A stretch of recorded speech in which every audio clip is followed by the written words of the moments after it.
Всем привет! Итак, ближе к концу стройки мы обнаружили, что нам не хватает всего 14 блоков из 2500, которые вот с облицовочкой идут у нас.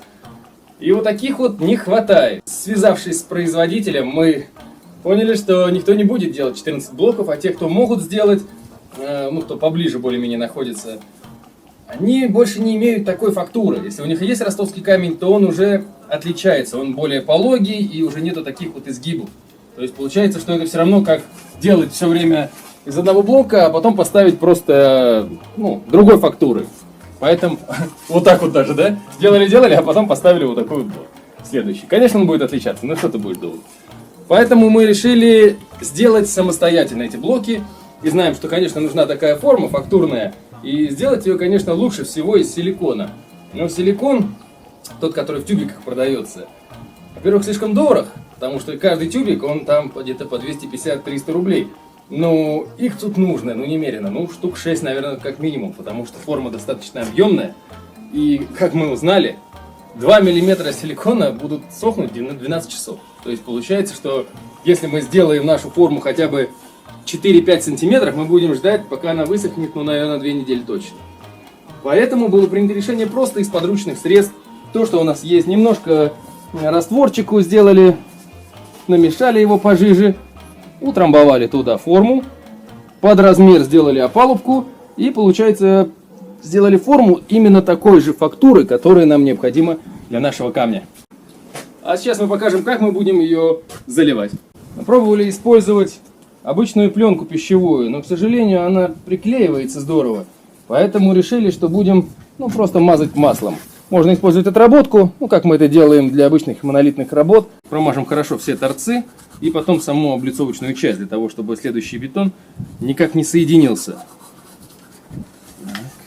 Чтобы наплывы не попали. И сама форма, она прям точно повторяет наши размеры. Можно сказать, прям миллиметр в миллиметр. Хотя сами блоки не отличаются уж той хорошей геометрией. Поэтому можно даже позволить себе немножко тут сыграть.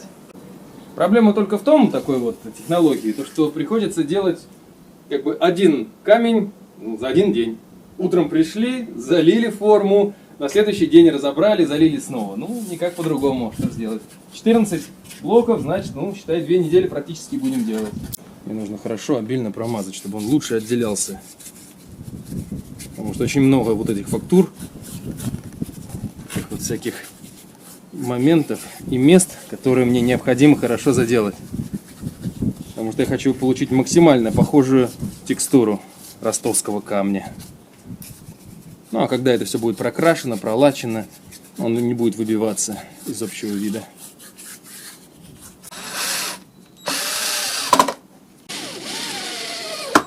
После первых двух блоков показалось, что немножко какая-то пористость есть. То есть сами пузырики воздуха образуются там какую-то непонятную нашу текстуру. Поэтому, чтобы не допустить этих пузыриков воздуха, мы решили не просто простукивать молоточком, а взять настоящий вибратор. Покажи. Так что следующий блок должен получиться очень и очень качественным. Начнем?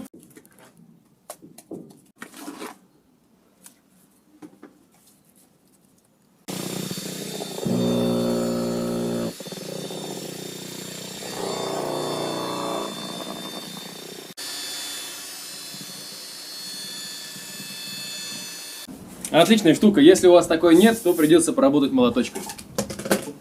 Покажи как. Как? Вот так вот.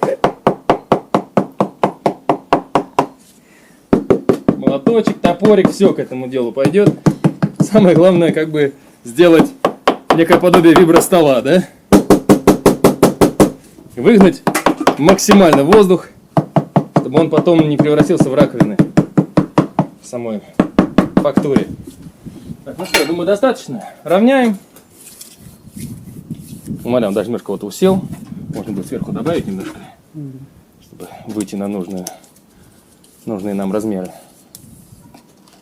Ровненький, красивый. Получится у нас блочок. Что это такое? Грязючка.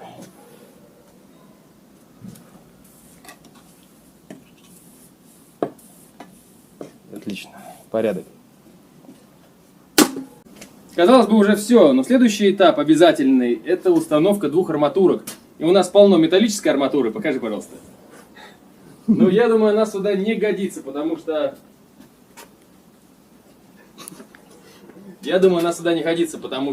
в оригинальном блоке используется вот такая вот стеклопластиковая арматурка. И вот почему. Потому что блоки, они во время дождя намокают. И получается, что если будет постоянно намокать, то металлическая арматурка может ржаветь. А если она будет ржаветь, то здесь однажды может отколоться и, в принципе, и держать не будет. И как бы будет нарушен сам блок, его фактура, красота. Так вот, нам это ни к чему, поэтому мы нашли вот такую вот арматурку, очень недорогую, кстати. 6 миллиметров она.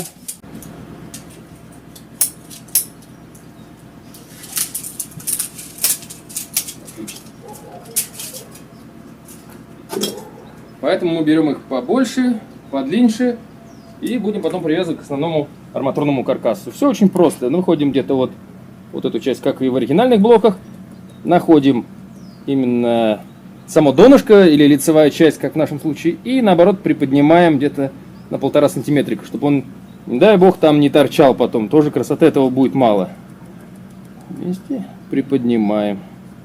Все, оставляем, не трогаем. Пускай сохнет, набирает прочность. Вернемся к нему завтра.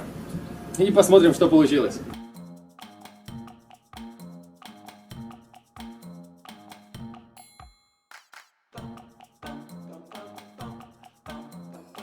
Так, ну что, сутки прошли, пора и разбирать. Так, опалубку мы сделали просто из обычной фанерки. Как помните, мы смазали все маслом, потому что в первое время мы делали саму форму, использовали обычную пленку, вот такую пищевую пленку. Взяли, застелили, залили бетон. Как показала практика, от этой пленки получаются вот такие вот риски. Может быть, оно даже и хорошо, как будто такой бетон старинный и все. Ну, немножко отличается от оригинала, так скажем, да? Хотя это, в принципе, можно все и клейком так, растворчиком и заделать. Ну что, попробуем? Давай. Насколько хорошо будет отходить. В принципе, вообще легко. Фанера хорошо. Угу. Так, но она там у меня еще снизу, получается, прикручена. Я не буду ее так это разрывать. Пробуем.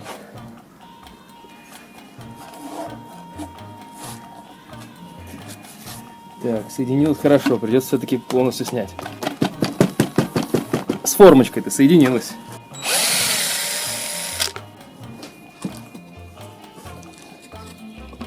Так.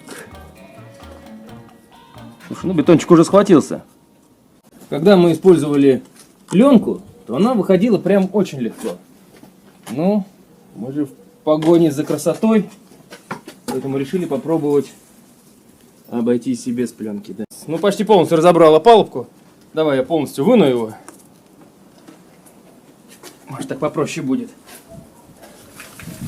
Вот, видно, смотри. Вот наша форма. А вот здесь как раз наш этот камень, да, лицевушечка. До этого, когда мы использовали пленку, она отходила хорошо. Теперь просто маслом помазали. Немножко какие-то трудности возникли. Может, просто наплыв? Держит его, да? Так-то. Вот, что-то пошло. Во.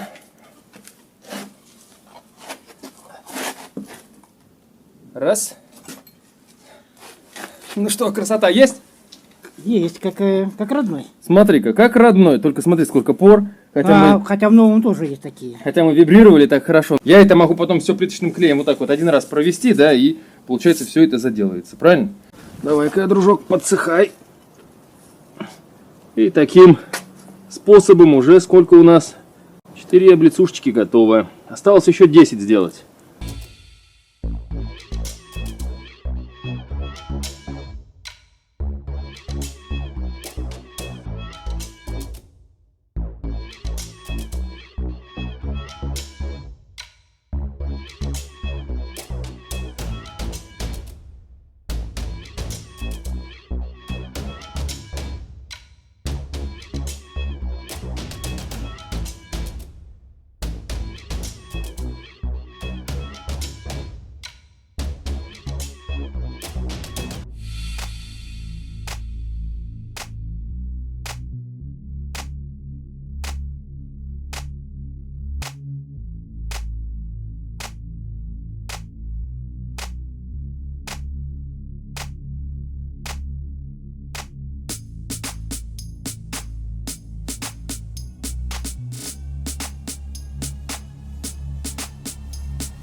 Ну, в принципе, мне понравилось. Смотри.